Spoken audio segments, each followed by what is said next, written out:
ವಿಧಾನಮಂಡಲದ ಅಧಿವೇಶನ ಅಂತಂದ್ರೆ ಸರ್ಕಾರ ಮತ್ತು ಪ್ರತಿಪಕ್ಷಗಳು ಮುಖಾಮುಖಿ ಆಗುವಂತಹ ರಾಜಕೀಯ ಅಖಾಡ ಮಾತ್ರ ಅಲ್ಲ. ಅದು ರಾಜ್ಯದ ಕೋಟ್ಯಾಂತರ ಜನರ ಸಮಸ್ಯೆಗಳು, ನಿರೀಕ್ಷೆಗಳು ಮತ್ತು ಪ್ರಶ್ನೆಗಳು ಚರ್ಚೆಯಾಗಬೇಕಾದಂತಹ ಪ್ರಜಾಪ್ರಭುತ್ವದ ಅತ್ಯಂತ ಮಹತ್ವದ ವೇದಿಕೆ. ಆದ್ರೆ ಅಧಿವೇಶನ ಆರಂಭವಾದಾಗೆಲ್ಲ ಸದನದ ಒಳಗೆ ಘೋಷಣೆ, ಪ್ರತಿಭಟನೆ, ಧರಣಿ, ಸಭತ್ಯಾಗ ಮತ್ತು ಗದ್ದಲವೇ ಪ್ರಧಾನ ಆಗ್ತಾ ಇರೋದು ಪ್ರಜಾಪ್ರಭುತ್ವದ ಆರೋಗ್ಯದ ಬಗ್ಗೆ ಗಂಭೀರ ಪ್ರಶ್ನೆಗಳನ್ನ ಹುಟ್ಟಾಕ್ತಾ ಇದೆ. ಮಾತನಾಡ್ತಾ ಹೋಗೋಣ. ನಮಸ್ಕಾರ, ಸುಮನ್ ಟಿವಿ ಕನ್ನಡಕ್ಕೆ ಸ್ವಾಗತ. ನಾನು ಶ್ರೀರಾಜ್ ವಕ್ವಾಡಿ. ಪ್ರತಿಪಕ್ಷಕ್ಕೆ ಸರ್ಕಾರವನ್ನ ಪ್ರಶ್ನಿಸುವ ಹಕ್ಕು ಮಾತ್ರ ಅಲ್ಲ, ಕರ್ತವ್ಯ ಕೂಡ ಇದೆ. ಸರ್ಕಾರದ ತಪ್ಪುಗಳನ್ನ ಬಯಲಿಗೆಳಿಬೇಕು. ಭ್ರಷ್ಟಾಚಾರ, ಆಡಳಿತ ವೈಫಲ್ಯ, ಜನವಿರೋಧಿ ನಿರ್ಧಾರಗಳ ಬಗ್ಗೆ ಸರ್ಕಾರವನ್ನ ಉತ್ತರದಾಯಿಯನ್ನಾಗಿ ಮಾಡಬೇಕು. ಆದರೆ ಅದಕ್ಕಾಗಿ ಸದನವೇ ನಡೆಯದಂತೆ ಮಾಡೋದು ಪ್ರಜಾಪ್ರಭುತ್ವದ ಹೋರಾಟದ ಮಾರ್ಗವೇ ಅನ್ನುವಂತಹ ಪ್ರಶ್ನೆಯನ್ನ ಕೇಳಲೇಬೇಕಾಗ್ತದೆ. ವಾಲ್ಮೀಕಿ ಅಭಿವೃದ್ಧಿ ನಿಗಮದ ಅಕ್ರಮ ಹಣ ವರ್ಗಾವಣೆ ಪ್ರಕರಣದಲ್ಲಿ ಸಚಿವ ಬಿ ನಾಗೇಂದ್ರ ಅವರ ರಾಜೀನಾಮೆಗೆ ಒತ್ತಾಯಿಸೋದು ಪ್ರತಿಪಕ್ಷದ ರಾಜಕೀಯ ಹಕ್ಕು. ಪ್ರಕರಣದ ಬಗ್ಗೆ ಸರ್ಕಾರದಿಂದ ಸ್ಪಷ್ಟ ಉತ್ತರ ಕೇಳೋದು, ತನಿಖೆಯ ಪ್ರಗತಿ ಕುರಿತು ಪ್ರಶ್ನಿಸೋದು, ತನಿಖೆ ಹೇಗಾಗಿದೆ ಅನ್ನೋದನ್ನು ಕೇಳೋದು, ಹೊಣೆಗಾರಿಕೆಯನ್ನ ನಿಗದಿಪಡಿಸುವಂತೆ ಒತ್ತಾಯಿಸೋದು, ಇವೆಲ್ಲವೂ ಕೂಡ ವಿಧಾನಮಂಡಲದ ಆರೋಗ್ಯಕರ ಕಾರ್ಯವಿಧಾನದ ಭಾಗ. ಆದರೆ ಇದೇ ವಿಚಾರವನ್ನ ಮುಂದಿಟ್ಕೊಂಡು ಇಡೀ ಅಧಿವೇಶನವನ್ನ ಹಾಳು ಮಾಡಬಾರ್ದು. ಒಂದು ಹಗರಣದ ಕುರಿತು ಸರ್ಕಾರವನ್ನ ಪ್ರಶ್ನಿಸುವುದು ಒಂದು ವಿಷಯ, ಹಗರಣದ ಹೆಸರಿನಲ್ಲಿ ಜನರ ಇತರ ಎಲ್ಲ ಸಮಸ್ಯೆಗಳ ಚರ್ಚೆಯನ್ನೇ ಸ್ಥಗಿತಗೊಳಿಸೋದು ಮತ್ತೊಂದು ವಿಷಯ. ರೈತರ ಸಮಸ್ಯೆಗಳೇನು, ನಿರುದ್ಯೋಗದ ಪ್ರಶ್ನೆ ಏನು, ಬೆಲೆ ಏರಿಕೆ, ನೀರಾವರಿ, ಬರ, ಶಿಕ್ಷಣ, ಆರೋಗ್ಯ, ನಗರ ಮೂಲ ಸೌಕರ್ಯ, ಗ್ರಾಮೀಣಾಭಿವೃದ್ಧಿ, ಇಂತಹ ನೂರಾರು ಪ್ರಶ್ನೆಗಳಿಗೆ ಉತ್ತರ ಕೇಳಬೇಕಾದಂತಹ ವೇದಿಕೆ ವಿಧಾನಮಂಡಲ. ಇವುಗಳ ಕುರಿತು ಅಂಕಿ ಅಂಶಗಳೊಂದಿಗೆ ಸರ್ಕಾರವನ್ನು ಕಟ್ಟಿ ಹಾಕಬೇಕಾದಂತಹ ಪ್ರತಿಪಕ್ಷ ಸದನದಲ್ಲೇ ರಾಜಕೀಯ ಘೋಷಣೆಗಳೊಂದಿಗೆ ನಿಲ್ಲುವುದಾದ್ರೆ ಅಂತಿಮವಾಗಿ ನಷ್ಟ ಆಗೋದು ಯಾರಿಗೆ? ಸರ್ಕಾರಕ್ಕಲ್ಲ, ಜನರಿಗೆ ನಷ್ಟ ಆಗುತ್ತೆ. ಪ್ರತಿಪಕ್ಷದ ಶಕ್ತಿ ಅದರ ಸಂಖ್ಯೆಯಲ್ಲಿ ಮಾತ್ರ ಇರೋದಿಲ್ಲ, ಅದರ ಪ್ರಶ್ನೆಗಳ ಗುಣಮಟ್ಟದಲ್ಲಿ ಇರ್ತದೆ. ಸರ್ಕಾರದ ಬಜೆಟ್ನ ಅಂಕಿಅಂಶಗಳಲ್ಲಿ ದೋಷ ಹುಡುಕೋದು, ಇಲಾಖೆಗಳ ವೆಚ್ಚದ ವೈರುಧ್ಯಗಳನ್ನು ಬಯಲಿಗೆಳೆಯೋದು, ಯೋಜನೆಗಳ ಅನುಷ್ಠಾನದ ವೈಫಲ್ಯವನ್ನು ದಾಖಲೆಗಳೊಂದಿಗೆ ತೋರಿಸೋದು, ಅಧಿಕಾರಿಗಳ ಜವಾಬ್ದಾರಿಯನ್ನು ಪ್ರಶ್ನಿಸೋದು, ಇವೆಲ್ಲವೂ ಕೂಡ ಸರ್ಕಾರವನ್ನ ರಾಜಕೀಯವಾಗಿ ಹೆಚ್ಚು ಒತ್ತಡಕ್ಕೆ ಸಿಲುಕಿಸುವಂತಹ ಪರಿಣಾಮಕಾರಿ ಮಾರ್ಗಗಳು.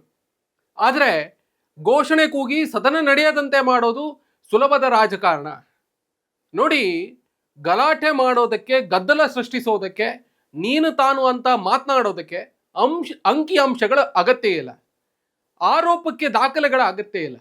ಆದರೆ ಸರ್ಕಾರವನ್ನ ನಿಜವಾಗಿ ಉತ್ತರದಾಯಿಯನ್ನಾಗಿ ಮಾಡುವುದಕ್ಕೆ ದಾಖಲೆಗಳು ಬೇಕು, ಅಧ್ಯಯನ ಬೇಕು, ತಾಳ್ಮೆ ಬೇಕು ಮತ್ತು ಮುಖ್ಯವಾಗಿ ಸದನದಲ್ಲಿ ಮಾತನಾಡುವಂತಹ ಅವಕಾಶವನ್ನು ಬಳಸಿಕೊಳ್ಳುವಂತಹ ರಾಜಕೀಯ ಪ್ರಬುದ್ಧತೆ ಬೇಕು. ಅಂತಹ ಅಧ್ಯಯನ, ತಾಳ್ಮೆ, ಪ್ರಬುದ್ಧತೆ ನಮ್ಮ ವಿರೋಧ ಪಕ್ಷದ ನಾಯಕರಿಗೆ ಇದೆಯೇ ಅನ್ನುವಂಥ ಪ್ರಶ್ನೆಯಲ್ಲಿ ಉದ್ಭವ ಆಗುತ್ತೆ. ಇಲ್ಲಿ ಇನ್ನೊಂದು ಪ್ರಶ್ನೆಯೂ ಕೂಡ ಇದೆ. ಪ್ರತಿಪಕ್ಷ ಇಂದು ಸದನವನ್ನ ಅಡ್ಡಿಪಡಿಸುವುದನ್ನ ತನ್ನ ರಾಜಕೀಯ ಆಯುಧವನ್ನಾಗಿ ಮಾಡಿಕೊಂಡ್ರೆ ನಾಳೆ ಇದೇ ಮಾದರಿಯನ್ನ ಆಡಳಿತ ಪಕ್ಷದಲ್ಲಿ ಕೂತಿರುವಂತ ಈಗ ಪಕ್ಷ ಬಳಸಿದಾಗ ಅದನ್ನ ಪ್ರಶ್ನಿಸುವಂತ ನೈತಿಕ ಹಕ್ಕು ಪ್ರತಿಪಕ್ಷಕ್ಕೆ ಉಳಿತದೆ. ಪ್ರಜಾಪ್ರಭುತ್ವದಲ್ಲಿ ಸರ್ಕಾರ ಬಹುಮತದ ಬಲದಿಂದ ನಡೀತದೆ, ಆದರೆ ಪ್ರತಿಪಕ್ಷ ಪ್ರಶ್ನೆಯ ಬಲದಿಂದ ಸರ್ಕಾರವನ್ನ ನಿಯಂತ್ರಿಸ್ತದೆ. ಆ ಪ್ರಶ್ನೆ ಸದನದಲ್ಲಿ ಕೇಳಿಸದಂತೆ ಮಾಡೋದ್ರಿಂದ ಪ್ರತಿಪಕ್ಷ ತನ್ನದೇ ಅಸ್ತ್ರವನ್ನ ದುರ್ಬಲಗೊಳಿಸಿಕೊಳ್ತದೆ. ವಾಲ್ಮೀಕಿ ನಿಗಮದ ಪ್ರಕರಣದಲ್ಲಿ ನಿಜವಾಗಿಯೂ ನಾಗೇಂದ್ರ ಅವರ ಪಾಲಿದ್ರೆ ಅದನ್ನ ರಾಜಕೀಯ ಘೋಷಣೆಗಳಿಂದ ಮಾತ್ರ ಅಲ್ಲ, ದಾಖಲೆಗಳಿಂದಲೂ ಕೂಡ ಸಾಬೀತುಪಡಿಸಬಹುದು. ಎಷ್ಟು ಹಣ ಯಾರ ಖಾತೆಗೆ ಹೋಗಿದೆ, ಯಾವ ಪ್ರಕ್ರಿಯೆಯಲ್ಲಿ, ಯಾವ ಅಧಿಕಾರಿಯ ಹೊಣೆ, ತನಿಖೆ ಮತ್ತು ತನಿಖೆ ವೈಫಲ್ಯ ಹೇಗಾಯಿತು, ಸರ್ಕಾರ ಏನ್ ಕ್ರಮ ಕೈಗೊಂಡಿದೆ, ಇನ್ನೂ ಯಾರ ವಿರುದ್ಧ ಕ್ರಮ ಬಾಕಿ ಇದೆ, ಇಂತಹ ಪ್ರಶ್ನೆಗಳು ಸದನದಲ್ಲಿ ಕೇಳಿ ಬಂದಾಗ್ಲೇ ಪ್ರಕರಣದ ರಾಜಕೀಯ ಮತ್ತು ಆಡಳಿತಾತ್ಮಕ ಹೊಣೆಗಾರಿಕೆ ಸ್ಪಷ್ಟ ಆಗ್ತದೆ. ಅಂತಹ ಪ್ರಶ್ನೆಗಳಿಗೆ ಉತ್ತರಿಸೋದ್ರಿಂದ ಸರ್ಕಾರ ತಪ್ಪಿಸ್ಕೊಳ್ತಾ ಇದ್ರೆ ಪ್ರತಿಪಕ್ಷ ಅದನ್ನ ಜನರ ಮುಂದೆ ಇನ್ನಷ್ಟು ಪರಿಣಾಮಕಾರಿಯಾಗಿ ಕೊಂಡೊಯ್ಯಬಹುದು. ಆದ್ರೆ ಸದನವೇ ನಡೆಯದಿದ್ರೆ ಸರ್ಕಾರದ ಉತ್ತರ ದಾಖಲಾಗೋದಿಲ್ಲ, ಪ್ರತಿಪಕ್ಷದ ಪ್ರಶ್ನೆಯೂ ಕೂಡ ದಾಖಲಾಗೋದಿಲ್ಲ. ಕೊನೆಗುಳಿಯೋದು ಕೇವಲ ರಾಜಕೀಯ ಗದ್ದಲ ಅಷ್ಟೇ. ಇದು ಕೇವಲ ಬಿಜೆಪಿ ಮತ್ತು ಕಾಂಗ್ರೆಸ್ಗೆ ಸಂಬಂಧಿಸಿದ ಪ್ರಶ್ನೆ ಅಲ್ಲ, ಇದು ಸಂಸದೀಯ ಪ್ರಜಾಪ್ರಭುತ್ವದ ಮೂಲಭೂತ ಪ್ರಶ್ನೆ. ಪ್ರತಿಪಕ್ಷದ ಕೆಲಸ ಸರ್ಕಾರವನ್ನ ಬೀಳಿಸೋದಷ್ಟೇ ಅಲ್ಲ, ಸರ್ಕಾರವನ್ನ ಸರಿಯಾಗಿ ಕೆಲಸ ಮಾಡುವಂತೆ ಒತ್ತಾಯಿಸುವುದು ಕೂಡ ಹೌದು. ಸರ್ಕಾರದ ಪ್ರತಿಯೊಂದು ತಪ್ಪನ್ನು ಜನರ ಮುಂದೆ ತರುವಂತಹ ಅತ್ಯಂತ ಬಲವಾದಂತಹ ವೇದಿಕೆಯ ವಿಧಾನಮಂಡಲ. ರಾಜಕೀಯ ಪಕ್ಷಗಳು ತಮ್ಮ ಪ್ರತಿಭಟನೆಯಿಂದ ರಾಜಕೀಯ ಲಾಭ ಪಡಿಬಹುದು. ಆದರೆ ಅಧಿವೇಶನದಲ್ಲಿ ಚರ್ಚೆ ಆಗಬೇಕಿದ್ದಂತಹ ಜನರ ಪ್ರಶ್ನೆಗಳು ಮತ್ತೆ ಮುಂದೂಡಲ್ಪಡ್ತವೆ. ಹೀಗಾಗಿ ಸರ್ಕಾರವನ್ನ ಪ್ರಶ್ನಿಸುವ ಹೆಸರಿನಲ್ಲಿ ಸದನವನ್ನ ಪ್ರಶ್ನೆಯೇ ಕೇಳಲಾಗದ ಸ್ಥಿತಿಗೆ ತರೋದಿದೆಯಲ್ಲ, ಅದು ಪ್ರಜಾಪ್ರಭುತ್ವದ ಹೋರಾಟವೇ ಅನ್ನುವಂಥ ಪ್ರಶ್ನೆ ಇಲ್ಲಿ ಉದ್ಭವ ಆಗುತ್ತೆ.